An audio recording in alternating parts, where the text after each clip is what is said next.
রহস্যময় কমলা রং ধারণ করেছে ক্যালিফোর্নিয়ার লস অ্যাঞ্জেলেসের আকাশ। সড়ক থেকে শুরু করে আকাশে সূর্যকে দেখলেও মনে হচ্ছে অদ্ভুত এক কমলা রঙের প্রতিবিম্ব।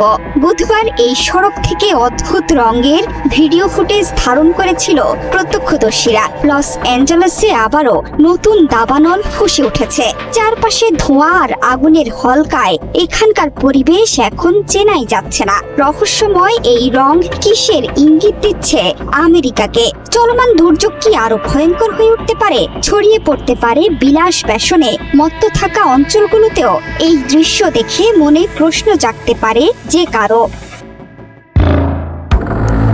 কোনো এলাকায় ভয়াবহ দুর্যোগ হলে প্রকৃতির বেশ কিছু সংকেতের উদাহরণ এর আগে বহুবার দেখা গেছে।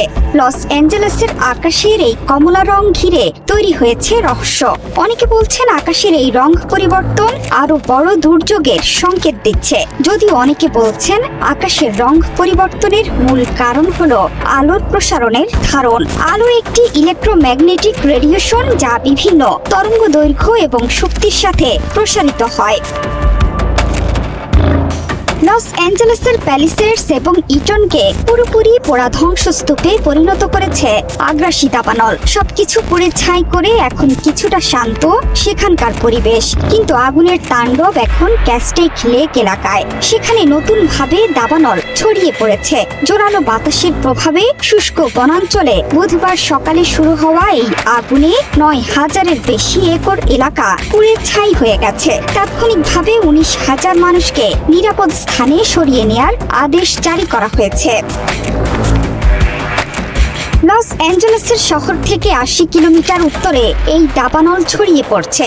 অল্প সময়ের মধ্যেই নতুন দাবানল ইটন ফায়ারের অর্ধেক আয়তনে পৌঁছেছে। লস অ্যাঞ্জেলেসকে ব্যাপকভাবে ক্ষতিগ্রস্ত করা সাম্প্রতিক দাবানলের একটি ছিল ইটনের আগুন। ক্যাস্টেক লেক এলাকার বাসিন্দাদের জীবনের ঝুঁকি রয়েছে বলে সতর্ক করেছে লস অ্যাঞ্জেলেস কাউন্টি কর্তৃপক্ষ।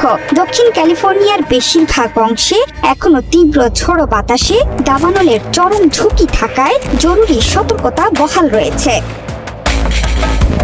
দমকল বিভাগ জানিয়েছে প্রায় 19,000 মানুষকে বাধ্যতামূলকভাবে নিরাপদ স্থানে সরিয়ে নেওয়া হয়েছে। আরো 16,000 মানুষকে আদেশ পাওয়া মাত্রই সরে যাওয়ার জন্য তৈরি থাকতে বলা হয়েছে। লস অ্যাঞ্জেলেস কাউন্টি, ক্যালিফোর্নিয়া রাজ্য এবং ইউএস ফরেস্ট সার্ভিস যৌথভাবে আগুন নিয়ন্ত্রণে কাজ করছে। 2,800 বর্গ কিলোমিটার বিস্তৃত পার্ক সম্পূর্ণভাবে বন্ধ রাখা হয়েছে বলে জানিয়েছে লস অ্যাঞ্জেলেস ন্যাশনাল ফরেস্ট কর্তৃপক্ষ। আগাম প্রস্তুতির অংশ হিসেবে দক্ষিণ ক্যালিফোর্নিয়ার বিভিন্ন স্থানে 1,100 জন দমকল কর্মী মোতায়েন করা হয়েছে। দক্ষিণ ক্যালিফোর্নিয়ায় গত 9 মাসে খরা থাকায় দাবানলের অবস্থা ভয়াবহ রূপ ধারণ করেছে।